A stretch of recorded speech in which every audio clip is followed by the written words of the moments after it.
New Year's Eve, New Year's Day, because at 12 o'clock the clock struck and I said, hey, it's boom, Adam Cole, baby. And managed to have some pancakes because it's a new day. So I wanted to say that. I'm a little late on this review. I will say I had a lot of other important things to do during the night after Smackdown. I do not feel like doing this review tomorrow, so I'm going to do this now, and then I'm going to go to sleep after this review of Smackdown. But there was some interesting things going on in this show, I will say. Excuse me, as we kicked it off with the New Day. They were there for New Year's. Big E, who came out with a diaper. I don't know why. It's just, it's just strange to me. I guess it would be like the baby New Year. And as they came out, they all said they would be in the Royal Rumble match.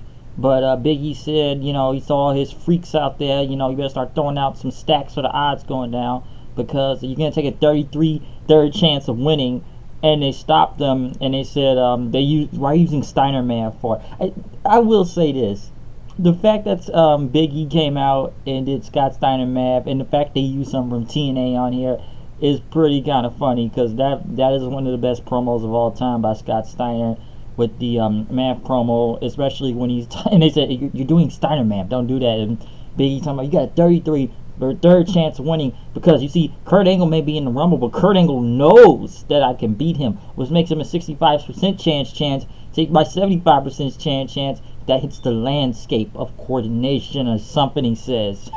the promo is just great. If you don't believe me, go look at it on YouTube. Scott Steiner's promos are just gold, okay? I don't care if you brought him back right now. I know he would not come back in WWE because he hates them, but Impact or wherever, Scott Steiner's promos are hilarious, okay? And the fact that he even used Steiner promo, I had a big chuckle out of that. The fact that he used that, that math problem. But as Big E talked about Scott Steiner math, Wood said we had some resolution to make. As he said, we're going to stop eating pancakes.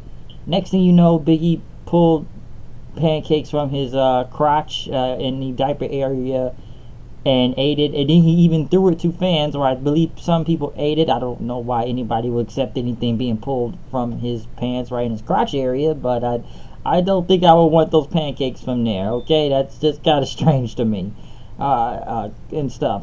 And he says one of us could go to the Rumble and become the WWE champion or the Universal Champion. He's like, Universal Champion? Going to Brock, said the guy doesn't even come to work, okay? And Kofi went on to say, I've been here 11 years and I come here every night and do my job. Like, what has he done? I'm here competing every night. And they said, Kofi, you'll get your title shot, man. We're gonna get that title shot for you. I hope he does get a title shot, though. Kofi Kingston should have, like I said, his time for that WWE title was back in 09. I still believe that, but hopefully one day he will get a title shot. And he talked about the Bumblebee movies. That's gonna be more than meets the eye of him buying his yellow car. As Biggie said, that's the plot to the Bumblebee movie, which John Cena's is, so they have to plug that. And then Woods talked about, I guess it was from that movie Bird Box. This movie must be that good, because I have seen it everywhere with the whole blindfold and Sandra Bullock in, and maybe it's that great of a movie. I may have to go check that out though, since a lot of people are talking about it.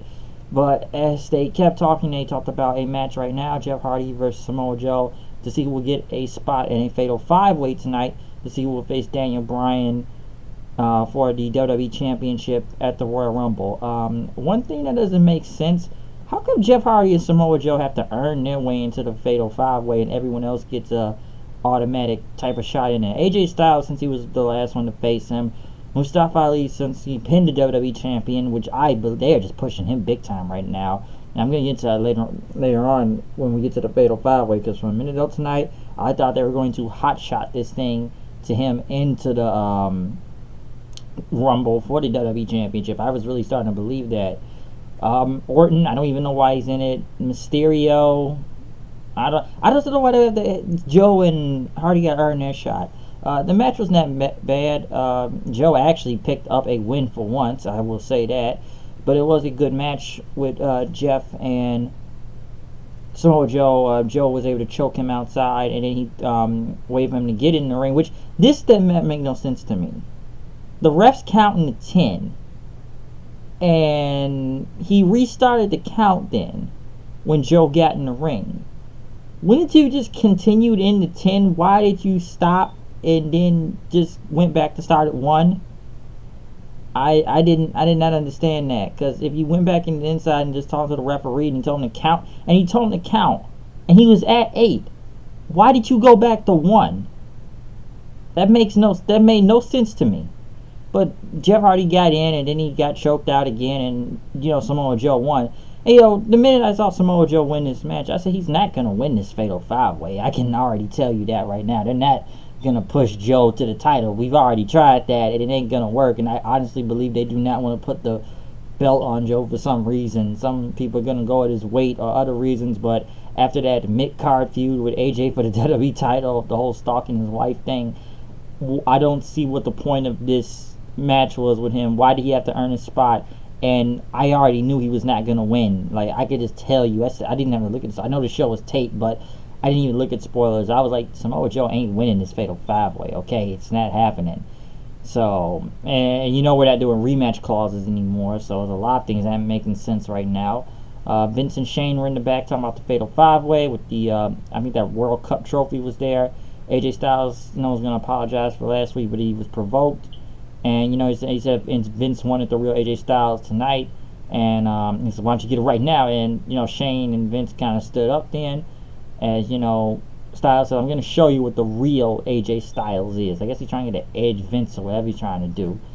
And Shane wants, you want to see the real AJ Styles? What's it going to be a match with him and Vince? I highly doubt it. Vince said, absolutely. I'm really trying to see where this is going. I really am trying to see where this is going. If he's trying to bring the beast or something out of AJ right now, I'm really trying to get where that is going. They talked about being, oh, by the way, this is Pittsburgh by tonight, Steel City, which they did that for last night with Detroit showing graphics, so maybe that's a new thing now. Rusev came out for Rusev Day with Lana as they talked to Dasha Fuentes about him winning the title on his birthday, Rusev Day, everything, Christmas Day. And yeah, he takes pride in his U.S. championships. He likes how it smells and it's good as his beard. And he said, he pledged allegiance to Rusev Day USA. Rusev Day USA. Nakamura came out then. He kicked Rusev from behind. He started attacking him. Lana jumped on his back. Rusev hit a Machka kick, which I guess it didn't hit Nakamura because he didn't sell it. But it hit Nakamura, but Lana landed, they both fell backwards. Rusev went to Lana then. Nakamura kicked him. He hit him with a Kinshasa, and he held the belt. So I'm going to assume he gets a rematch, even though there's no rematch clauses. But I guess Nakamura is saying, hey, I'm getting my rematch for my shot, okay? I'm getting my rematch. I know there's no automatic rematch clauses, but I guess I got to do something to get my title shot still. I guess this feud continues. I've already talked about Nakamura's contract, and I don't need to go into it anymore. I don't know the situation. Maybe he will go back to New Japan. To what I hear, he moved his family out here. To what I heard from somebody, or he didn't, or I don't know how true that is in that. But we will see when his contract comes up. Like I said, I honestly believe he should go back to New Japan, but I don't know, man. It depends how it goes with him. I'm sure a lot of people will pop if he would go back there, since WWE just royally, creatively fucked this guy over big time. Or if not, there's I don't know, All Elite Wrestling, as everyone's talked about in the news today. Something very elite going on right now, and I can say that for a lot of people. They'll just been, saying some things about it too. So, yeah, but this feud continues, both Nakamura and Rusev. Naomi was supposed to go against Mandy Rose. Mandy Rose pulled off a shirt, which had a Usos, Day One-ish shirt. Naomi was pissed. She went against Sonya Deville then. That was the match. I think we're just mostly going on the story of this. Pretty much, Mandy Rose got a microphone and talked about Naomi's husband, Jimmy Uso, and that, she sent him a photo today. I guess, she was sending the nudes to Uso, which was a photo of her wearing a towel. Either way, it's hot. Deville pretty much, took advantage of the distraction. I don't know what her finish was, but she beat Naomi, and this feud continues. I'd say it's one of the other women feuds you got that has nothing to do with the championship right now. I can tell you that. So nothing going on with the title, but it's something different. Is it close to an Attitude Era level thing, like angle going on, or maybe something like in the 2000s, maybe, because we never really see an angle like this anymore when I think about it, or maybe it has and I'm a little mistaken, or if I'm forgetting it, but I feel like I haven't seen an angle like this in a while for some reason. But because Naomi, I guess, is letting her emotion get to her as she's losing the match because of Mandy Rose trying to flirt with her husband, or just, I don't know, trying to fuck him or whatever. Either way, I'd hit both. I'm sure anybody would hit both if they had the chance right in front of them. Or I saw people on the internet going like, "Who might as well just have both of them? Take both hot." All right, but the objective is just to get Naomi by continuing to, I guess, she's trying to take her husband from her and stuff. So, simple, effective. We'll see where this keeps going. So like I said, like last week, this just set up the feud with the whole mistletoe thing. It set up a feud. So this is what we got right now, is a feud. There was some backstage promos from Randy Orton, Rey Mysterio, Mustafa Ali. Talk about the Fatal 5-Way tonight. Joe had a promo also. One thing I will say, and I know they do this last night, talking about everybody's New Year's resolutions. One thing that really kind of stood out, though, and I didn't really care much, but when Shelton Benjamin came on, and he talked about that resolutions of frauds, he was going to put a stop to this, and he knocked down the set and popped some balloons. And he just said Happy New Year after that, because he says people make resolutions every year, but you don't really go on your promise and stuff, and he was going to stop that. So it was very interesting as they cut the music and they actually had Shelton Benjamin cut some type of a promo. I don't know if he's going to be anything on TV or not, because I swear they have wasted this guy ever since they hired him back and done. I forget he's even there. After last week, I forgot Shelton Benjamin was still there. I swear, God, I really forgot he was still in this fucking company. So the fact that we're even seeing now he's cutting a promo, at least it's something going on right now. John Cena came out, returning to Smackdown with his JBL-like haircut. I really believe he looks like JBL with that haircut on. And as John Cena came out, he talked about 2018. He talked about, I guess, what he did from buying a ticket to being in WrestleMania.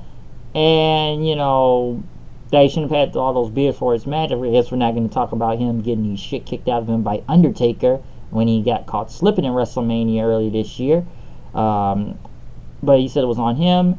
He talked about he wrote a children's book that's pretty successful. I swear a lot of wrestlers make children's books now. I've seen Eddie Edwards and the Young Bucks make one. But John Cena made a children's book. He talked about his personal life being on TV, out to the public. But, that's on him and everything. I'm surprised he even addressed it. He lived in China for about 6 months. What was he doing, filming a movie, or he was learning Mandarin or something, someone said. But yeah, John Cena was living in China for 6 months. And, somehow he still thinks that haircut he has right now, which I swear I don't know what's up with that haircut, though. Think it's a good idea, but he could float like a butterfly and sting like a bumblebee. Gotta note that new Bumblebee movie, Transformers, is out right now. So, I gotta promote it. He's gotta say certified fresh shitted, so a cheap plug for John Cena's Bumblebee movie right now. Gotta make that Bumblebee Transformers money somehow. We gotta do some promotion here. But that's sort of the last time I really seen John Cena on TV, to be honest, was at that Australia show. Yeah, that was literally the last time you saw him, was on that Australia show. So I haven't really seen John Cena in a while. But as he talked about why he was here, why is he here? Okay, why is John Cena here? I thought he was going to be to probably announce he's in the Rumble, but I think he'll wait till Monday to do that. But, this is the time now where someone will come out, challenge him, and, you're going to say, I'm just some old washed up, part-timer that's in Hollywood now, and say I should go get a haircut, and I'd be dropped fast and Nikki Bella dropped me. And, Cena knew, I guess, knew what was going on. So, come on, any man wants to come out, let's go. Come on, you want to do it? Come on. We know what's going to happen. We know the story and the flow of this. Let's see what goes down. John Cena then pretty much, not John Cena, but Becky Lynch came out then. Becky came out and talked to Cena. You know, you expected a man to come out here, but now you're getting the man. Okay, you're getting the man that comes out here. As, you know, Becky said, you know, Cena, you personified everything in this company for the past 16 years, but you was that. Now I'm taking it. Like I took from Charlotte and all the, you know, the billboard and stuff, I'm going to take yours too. And he said, if you got a problem with that, Nikki Bella won't be the only woman to drop you this year. So, a sick burn by Becky Lynch on John Cena. Andrade Cien Almas and Zelina Vega came out saying this is the year Tranquilo. Call my boy Naito. Tranquilo. But he talked about seeing these old faces and beat up faces. Talking about Cena and Becky Lynch. But, you know, Cena pretty much says, I'm John Cena. You're out of your weight class. And Almas, you know, looks like he can get his teeth kicked down his throat by Becky. Pretty much was going to end up in a tag team match, which I kind of figured where this was going to go, and I'm sure you know who's going to win this match. As for the segment itself and the promo exchange between Becky and John Cena, it's pretty good. It was pretty funny, I will say that. She never really explained why he's back here, but the fact that he took shots at himself too and talked about what he's done throughout the year was pretty good, from WrestleMania and the Australian thing and the Super Show and living in China for about 6 months and Bumblebee movies and stuff. You know, he just went through that, and the whole Becky thing was pretty much fun with it also. As for the tag team match, though, I feel like it's any other Cena match you've probably seen before. I swear he took a lot of, you know, offense on himself by Almas, as Vega had got in and helped, you know, cheat against him at the time. Pretty much, you know, Cena, I swear he would take most of the selling right here. Becky gets the hot tag, goes in on Zelina Vega. Cena then comes back, and I swear his hair was all over the place, like when he's got that JBL haircut, but then when he starts moving, his hair is just wild and just like everywhere that it's just going all. Dude, even I will say, I know he makes fun of his old haircut. I'm sure people tell him to get a haircut, but even I just like, dude, you should have people tell me that's John Cena. Like, I know somebody was watching the show the other day and they said, that's John Cena. I said, it's the haircut, man. It's the haircut. That's why he looks different. But he came in. Of course, it's 5 moves of doom. I'm sorry, 6 moves of doom. Shoulder block, proto bomb, you know, 5-knuckle shuffle thing, F you, and then that horrible looking lightning punch he does, which just, I don't know, is he One Punch Man? I still don't understand the lightning punch. I do not get it, okay? Becky then threw Cena out the ring as he was celebrating for a second, and Zelina tried to get a roll up on her, but Becky reversed it, disarmer, and won the match. Cena was going to shake her hand, but Becky pretty much did her own "you can't see me" to John Cena then after that and walked off. To be honest, come on, who really thought John Cena or Becky Lynch was losing this match? So I'm not gonna say almost took another L, but he's in a lot of these mixed tag matches. Number one, I will say one thing: like, you don't really see Almas in like even singles matches. Like, you see him in once in a blue moon. We see him a little bit more this time, but most of the time he's either having one match or he loses to somebody a majority of the times, or it's just some mixed tag match he's in, and Zelina will take the fall. So I won't say, Almas didn't actually take the fall this time, but once again, still score another loss for both Almas and Vega, which, like I said, they are just wasting both of them right now, especially ever since they brought Almas up to the freaking main roster. They really wasted this guy. You can't really sit there and lie to yourself saying they haven't, okay? So I didn't really think Almas was really going to really win anything. Come on, just against Cena. So you knew this was going to happen. I'm sure people are already good saying right now, Almas, I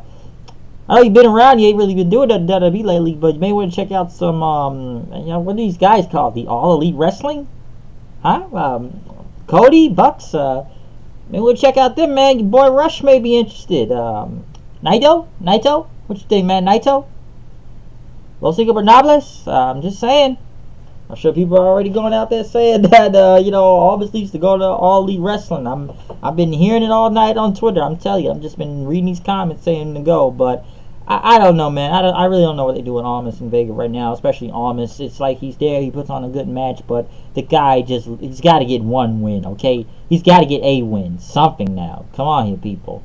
Shane McMahon was backstage as The Miz came in, talking about the whole tag team thing again, and Shane says he's been busy, but Miz made sure he was not backing out. I'm still trying to see where this is going, but I'm sure it's going to be some heel turn by Miz and attack Shane at one point. Miz then pretty much talked about his gear and that him and Shane, as he actually had diagrams for this, which was most likely Photoshop. And how about we had this art is Shane said it looked like the Matrix, and they got rid of that gear. Then it was a red one. Miz kind of got into his regular Miz t-shirt then and stuff. As I guess Shane still wasn't with it, even the inside of the gear, which it was a picture of Goldberg, Photoshop with Shane's head on it, which was Goldberg's body and stuff. And talk about the J's with the photos. Miz said, like, what are those? By the way, rest peace to that guy. I think he died that long ago. The guy says, what are those? And stuff, which is a shame. But this was all Photoshop. I'm still trying to see what they're trying to go with this. I'm somewhat interested in a way, but I'm not at the same time, too, with this whole Miz and Shane McMahon story. Shane pretty much was going in as Miz was talking to himself at one point.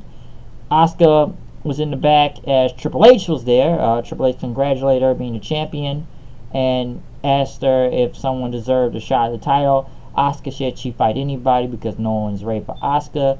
Charlotte came up then saying the reason why you're champion is because of Ronda Rousey. Carmella showed up, talked about her title reign, that I've beaten both of you. God, please let's not give Carmella another fucking title shot. I don't really want to go back to that fucking debacle, what they done with that, of what the whole Money in the Bank thing. And they sacrificed Asuka to Carmella and James Ellsworth. Think about that. With all people gonna say all that other stuff for James Ellsworth right now, but I'm gonna say pre that they really did feed Asuka to both Carmella and James Ellsworth on bullshit reasons. Becky then popped out of nowhere saying, I've beaten him already. You need to give me the man a title shot, okay?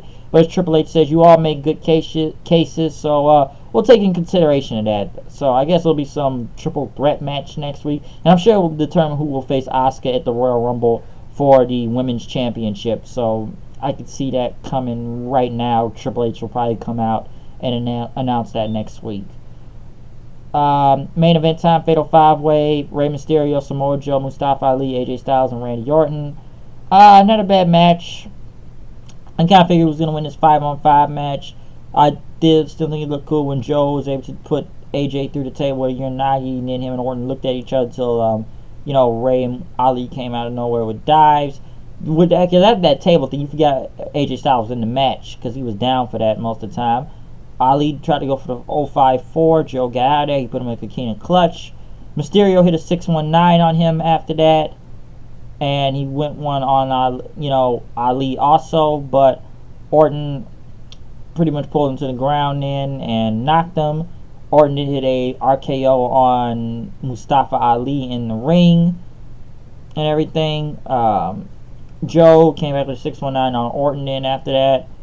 But Joe got him on ringside, and Ray hit a Hurricane Rana on Samoa Joe after that. And then AJ Styles comes out of nowhere, 415 splash on Randy Orton, becoming the new number one contender for a title shot, Daniel Bryan, since they were focusing on the real AJ Styles, they kept saying and stuff. So he got the pin on Orton, winning the match. To be honest, I swear if Ali was the other one, I would have said they were hot-shotting him to the belt.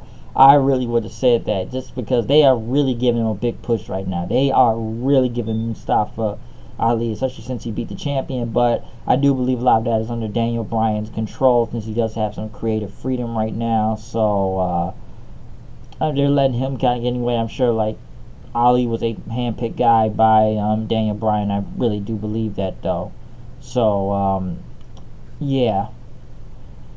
But AJ picking up the win right here. Him the new number one contender and stuff.